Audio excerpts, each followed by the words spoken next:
What is up, everybody? Today in this video I am going to be doing a brief unboxing of the brand new Sony ZV1 coming up right after this.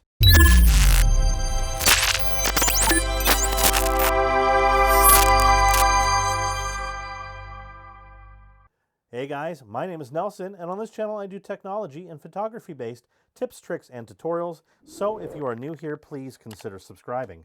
Alright guys, I would like to go over the key features of this camera with you. We have a 1-inch backside illuminated 20.1 megapixel sensor. We have a 24-70 zoom lens that goes from f1.8 to f2.8. We have a 3-inch, just shy of a million dot side flip-out LCD screen, which is also a touch screen. We have optical steady shot in stills mode.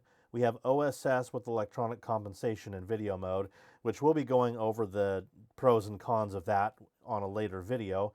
We have 315-point phase detect, contrast detect AF system with object tracking and eye focusing in stills and movie mode for both human and animal subjects. We also have a 3.5mm mic input, a built-in 3-stop neutral density filter, built-in intervalometer for making time-lapse movies, ultra high definition video up to 4K 30 with a 5-minute recording limit, which we'll talk about a little bit more in depth later.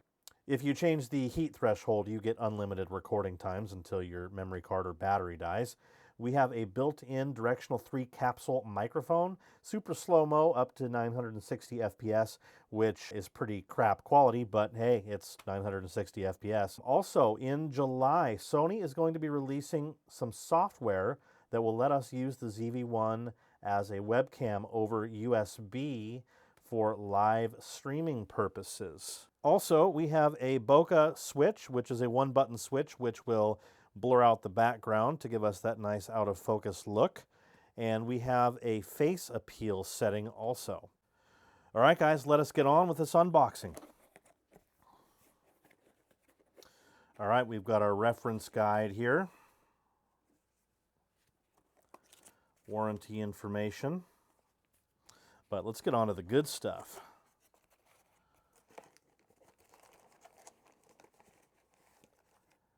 All right, so that's one thing to note, guys.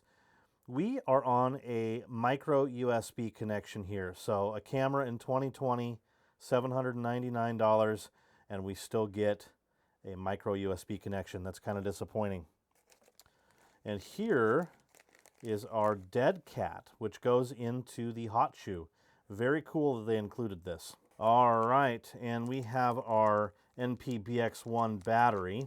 So this is the same battery that you'll find in the RX100, which does not provide stellar life. So you're definitely going to want to buy a bunch of these to keep in your pocket. Fortunately, there's a lot of good third-party manufacturers that you can buy these pretty cheaply with the charger. I will put a link in the description below to where you can buy some third-party batteries for this. And we want to get to the good stuff. All right, guys, well, there is the ZV1. So, first impressions. It actually feels really nice in the hand. It's got a weight to it. It's not heavy, but it's got a quality feel, and the material feels really nice. I was pretty concerned when I originally heard that this camera was going to be made out of plastic versus the RX100 line, which are made of metal, but this, I'm happy to report, has a nice high-quality feel to it.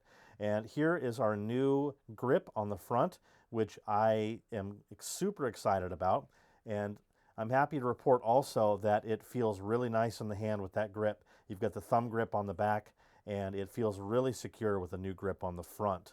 So here is our fixed 24-70 lens, and one of the omissions over the RX100 line is this does not have the ring, the adjustable programmable ring on the front here, and I am going to be missing that feature. Moving on to the top, we have our directional 3 capsule microphone, our on-off switch, our mode switch, our shutter button with our wide and telephoto zoom function here.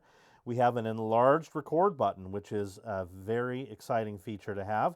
Even on my RX100, my A6400, and A7R2, A7R3 have the dinky little record buttons, so this is going to be a nice thing to have.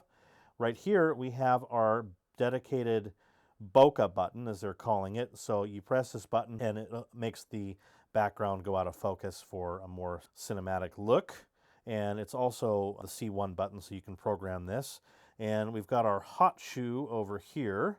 We do not have a pop-up LCD viewfinder here. However, this hot shoe will enable us to use a bunch of Sony branded microphones, which is super sweet.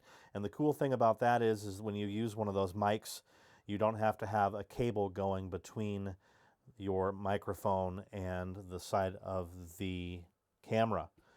Moving on to the back, let me flip this around. We have our 3-inch touchscreen, which is now fully articulated, and that's nice for a lot of reasons. One of them being that you can close this up and keep the screen protected, which is something you could never do with the RX100 line. And the other cool thing about it is, let me flip it back around here, is very nice for doing our vlogging. The RX100 line, starting with the third version, I believe, had a flip-up screen that came up here and would block your hot shoe and pop up LCD, I believe. So having it pop out to the side is a feature that we have been asking for on Sony cameras for a long time, and they have finally come through on that. So very excited about that. One interesting thing is, if you notice here, when the screen is fully extended, it's not flush with the body. It's kind of angled out a little bit, so that's an interesting thing. So, close this up here. Moving on to the back side, we have our function button here. We've got our menu button here. Only one wheel on this camera, so that's going to be interesting for making adjustments with, not having a second wheel. I kind of wish they could have incorporated a second adjustment on here like that. Down here we have the C2 button, which is also the trash button, and the play button, and then of course we can program the directional pad on here for whatever we want.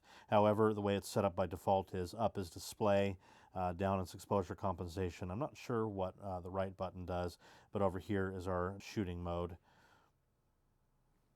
So like I mentioned before, we've got our thumb grip here, which is nice. It's a nice feel to it. It's tacky. Moving on to the side here, we have our microphone input. We have our multi-input and HDMI input, and the multi-input is just the micro USB.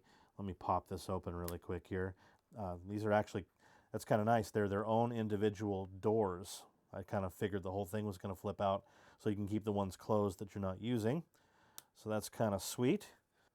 Moving on to the back side, we have our battery door here, which also doubles as our SD card slot. And one of the things that I've been kind of dreading about this camera, the 1/4-20 mount on here is off-center, and when you have this mounted to a tripod or whatever you have it mounted to, it completely blocks the battery door. And when you've got a small little battery like that you're going to have to swap out all the time, and you're going to have to remove it from the tripod every time, you're going to be hating life. So I am not enthused about this feature at all. I wish it were over here. Obviously, they couldn't make that happen for some reason, but that's going to be a pain in the butt. Like I said before, the camera comes with an included dead cat, which pops into the hot shoe mount here, which is kind of cool. And that will keep the wind noise out. So that is a nice thing that they've included there. So yeah, guys, there it is. Like I said, first impressions, feels really nice in the hand. I'm super disappointed about this 1/4-20 slot location here. I realize that you have to have small batteries in a small camera, but having to remove the camera every time you want to swap the battery from the mount is a pain. Definitely going to be missing the ring on the front of the lens here. Look for a video in the coming days where I'm going to put this camera through its paces and let you guys know how I feel about the camera at that point. All right, guys, if you found this content useful, please do not hesitate to give it a thumbs up. And if you're new here, please consider subscribing. Take care.